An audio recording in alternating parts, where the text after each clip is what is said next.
Hello guys, welcome to my YouTube channel. My name is Harjeet Kaur. हम कर रहे हैं Indian economy by Ramesh Singh और उसमें हमारा चैप्टर 7 चल रहा है जिसका नाम है इन्फ्लेशन एंड बिजनेस साइकिल।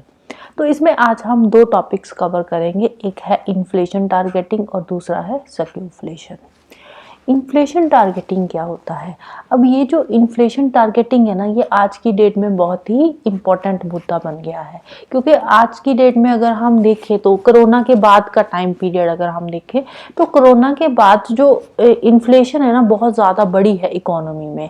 थोड़ी सी इन्फ्लेशन जो है कोरोना के बाद वो बड़ी है, तो इसीलिए जो इन्फ्लेशन टारगेटिंग टर्म है ना इन न्यूज़पेपर में बहुत ज़्यादा देखने को मिलती है, क्योंकि इन्फ्लेशन बढ़ रही है तो उसके साथ ही हर रोज कोई ना कोई नया आर्टिकल इन्फ्लेशन को लेकर छपता ही है और हर एक आर्टिकल में इन्फ्लेशन टारगेटिंग का जो मुद्दा है वो सामने आता है। इन्फ्लेशन टारगेटिंग होता क्या है?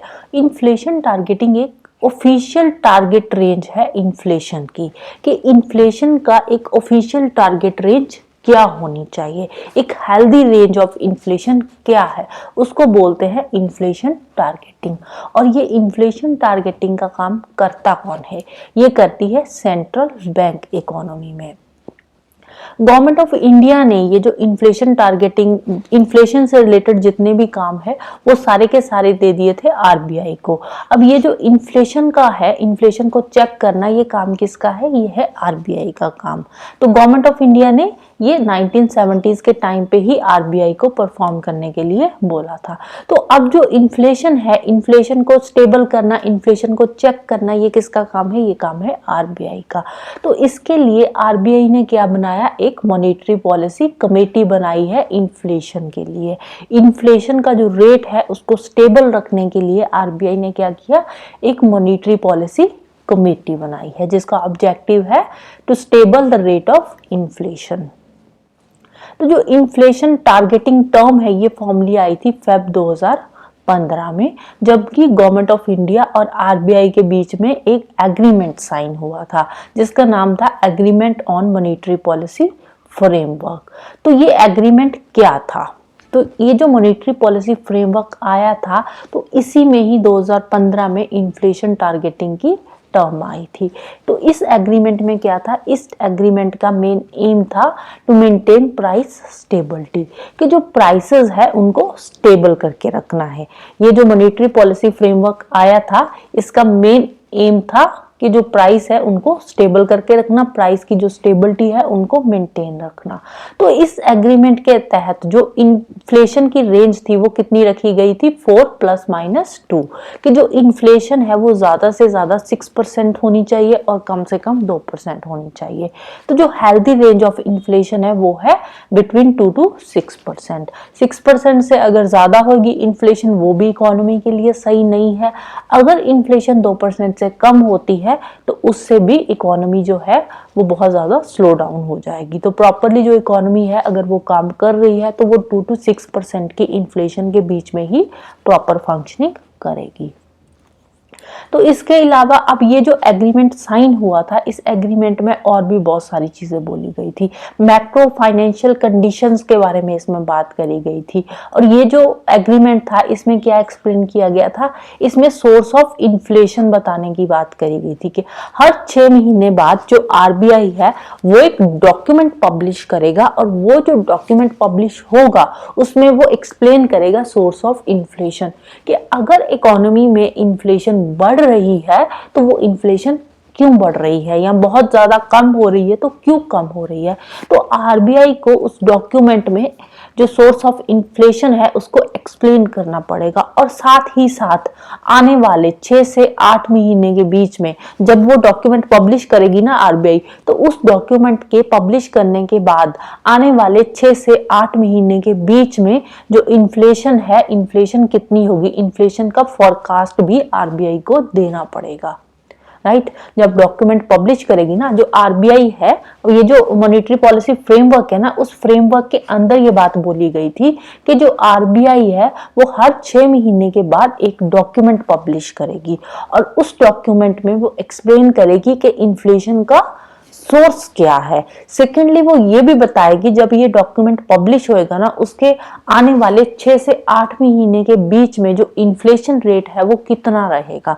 वो इन्फ्लेशन रेट का एक फोरकास्ट भी बताएगी। फोरकास्ट क्या होता है, एक एस्टिमेट, कि एस्टिमेटली आने वाले 6 या 8 महीने में जो इन्फ्लेशन है वो इतनी रहेगी, 5% रहेगी, 6% रहेगी, 7% रहेगी या 4% रहेगी। जितनी भी इन्फ्लेशन होगी उसका एक फोरकास्ट बताएगा आरबीआई। इन केस जो फोरकास्ट की रेंज आरबीआई ने बताई है, जो टारगेट्स आरबीआई ने रखे हैं कि आने वाले 6 महीने में इन्फ्लेशन का इतना टारगेट रहेगा, वो टारगेट आरबीआई मीट नहीं करती।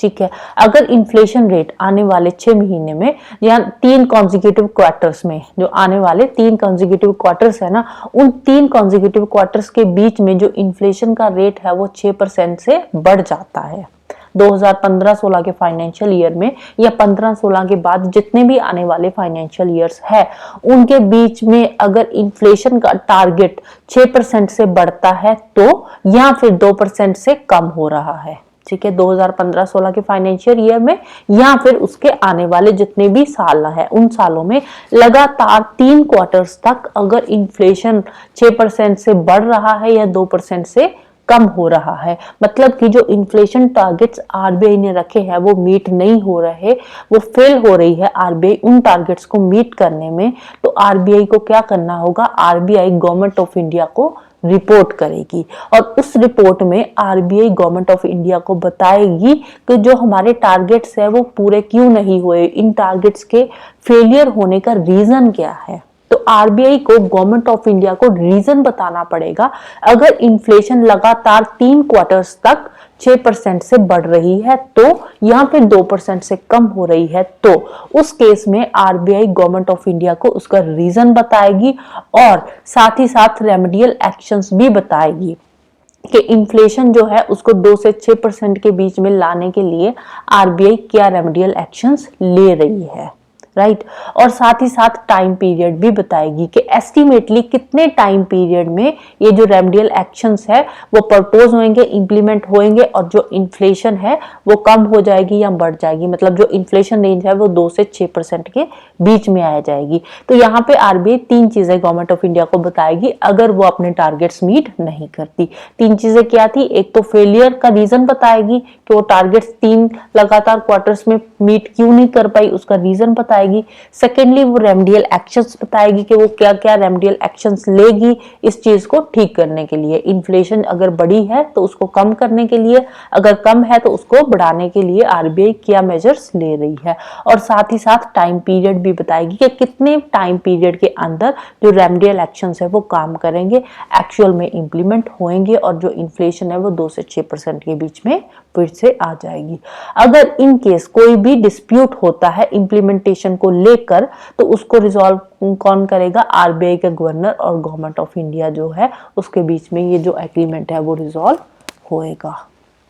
और फिर 2014 के अर्ली 2014 में 2014 की शुरुआत में एक उर्जित पटेल कमेटी बनाई थी आरबीआई ने, मॉनेटरी पॉलिसी के रिगार्डिंग ही थी।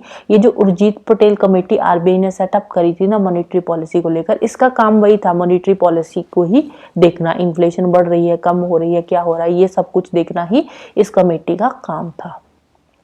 तो इसी कमेटी का अब ये जो उर्जित पटेल कमेटी बनाई थी तो इसका काम था मॉनेटरी पॉलिसी को चेक करना, अल्टीमेटली इन्फ्लेशन को चेक करना। फिर 2015 में मॉनेटरी पॉलिसी कमेटी ही बन गई थी। तो अब इस तरह से जो इंडिया था उसने क्लब ऑफ इन्फ्लेशन जो टारगेटिंग कंट्रीज थी ना उसको भी ज्वाइन करा, जैसे कि यूएसए हो गया, UK, European union, Japan, south Korea, China, Indonesia, Brazil. वहां पे ऑलरेडी ये सब जो इन्फ्लेशन टारगेटिंग वाला जो टर्म था वहां पे ऑलरेडी ये काम कर रहा था। तो 2015 में इंडिया ने भी फिर इनको ज्वाइन किया। और ये जो इन्फ्लेशन टारगेटिंग टर्म है ना ये फर्स्ट टाइम यूज किया था न्यूजीलैंड ने। इन्फ्लेशन टारगेटिंग जो टर्म है ये फर्स्ट टाइम किसने यूज किया था, न्यूजीलैंड ने। कब किया था, 1989 में, राइट। तो ये भी एक इंपॉर्टेंट इंफॉर्मेशन है regarding inflation targeting, right. Next चलते हैं स्क्यूफ्लेशन पे। स्क्यूफ्लेशन क्या है, अब देखो एक तो आता है इन्फ्लेशन और एक होता है रिलेटिव प्राइस इंक्रीज। अब ये दोनों चीजें अलग अलग हैं, ठीक है, अकॉर्डिंग टू इकोनॉमिस्ट, एक्सपर्ट्स, जो भी आप मानते हो, उसके अकॉर्डिंग जो इन्फ्लेशन होती है और रिलेटिव प्राइस इंक्रीज, दोनों चीजें अलग है। और दोनों चीजों में फर्क क्या है? इन्फ्लेशन होती है across the board price rise, sustainable across the board price rise. Sustainably जब सब चीजों के प्राइस बढ़ रहे हैं, जितनी भी कमोडिटीज है मार्केट में, सारी की सारी कमोडिटीज के जो प्राइस है वो बढ़ रहे हैं, उसको क्या बोलते हैं? उसको बोलते हैं इन्फ्लेशन।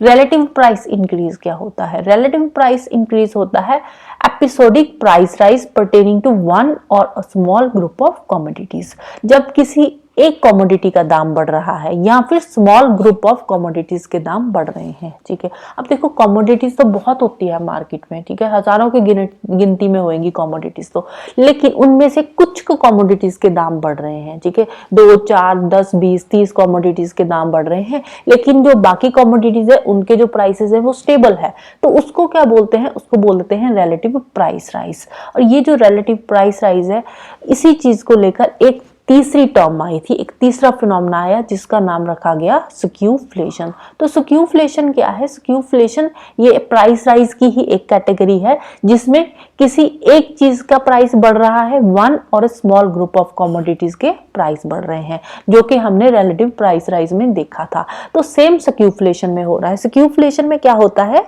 स्क्यूफ्लेशन में किसी एक कमोडिटी के प्राइस बढ़ रहे हैं या फिर ग्रुप ऑफ कमोडिटीज के दाम बढ़ रहे हैं, तो उसको क्या बोलते हैं? उसको बोलते हैं स्क्यूफ्लेशन। तो ये जो स्क्यूफ्लेशन है ना, ये अभी नई टर्म है, कोई बहुत ज्यादा पुरानी टर्म नहीं है। इंडिया में जो स्क्यूफ्लेशन का फिनोमेना है ना, इंडिया एक एग्जांपल है। तो फॉर एग्जांपल अगर हम इंडिया की बात करें तो इंडिया में 2009-10 की बात करें, 2009 के लास्ट ईयर 10 के शुरुआत की, तो उस टाइम पे इंडिया में फूड प्राइसेस बहुत ज्यादा बढ़ गए थे। एकदम से जो फूड प्राइस थे वो बढ़ गए थे, लेकिन जो नॉन फूड आइटम्स थी ना, उनके प्राइसेस स्टेबल थे, जितने पहले थे उतने ही थे, लेकिन जो फूड आइटम्स थे उनके प्राइसेस एकदम से बढ़ गए थे। तो ये जो फिनोमेना था, ये क्या था उस टाइम पे? ये था स्क्यूफ्लेशन। तो उस टाइम पे फिर ये जब नया उस टाइम पे इंडिया में देखा कि जो फूड आइटम्स है उनके दाम तो बढ़ गए हैं, लेकिन जो बाकी नॉन फूड आइटम्स है उनके प्राइसेस तो स्टेबल है, उतने ही है, जितने पहले थे उतने ही अब है। तो फिर ये एक अनयूजुअल फिनोमेना वहां उस टाइम पे इंडिया में देखने को मिला। तो इसी फिनोमेना को लेकर जो इकोनॉमिक सर्वे हुआ था 9-10 का, इकोनॉमिक सर्वे जो government of India ministry of finance ने करा था, तो उसमें फिर इन्होंने एक नई टर्म दी इसको, जिसका नाम था स्क्यूफ्लेशन। स्क्यूफ्लेशन मींस कि जब एक या कुछ स्मॉल ग्रुप ऑफ कमोडिटीज के जब दाम बढ़ते हैं, प्राइसेस बढ़ते हैं, तो उसको बोलते हैं स्क्यूफ्लेशन, ठीक है।